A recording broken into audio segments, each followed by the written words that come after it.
Kwa nini watu huogopa nambari 13? Ni hadithi gani au imani gani imefanya nambari hii kuwa na mvuto wa hofu? Wengi wetu tunajua nambari 13 kama nambari ya bahati mbaya katika sehemu nyingi za dunia.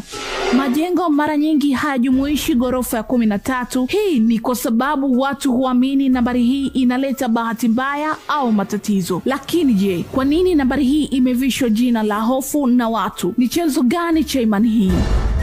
Mojawapo ya sababu maarufu ni kutoka kwenye hadithi ya Agano la Kale, ambapo kwenye meza ya mwisho ya Yesu walikuwemo watu 13 waliokusanyika, Yesu na wafuasi wake 12. Mtu wa 13 alikuwa ni Yuda Iskarioti, ambaye baadaye alimtangazia Yesu kwa maafisa wa dini. Hii imesababisha nambari 13 kuunganishwa na usaliti na maafa. Katika baadhi ya tamaduni kuna hadithi na imani za kizamani zinazohusisha nambari 13 na maovu au bahati mbaya.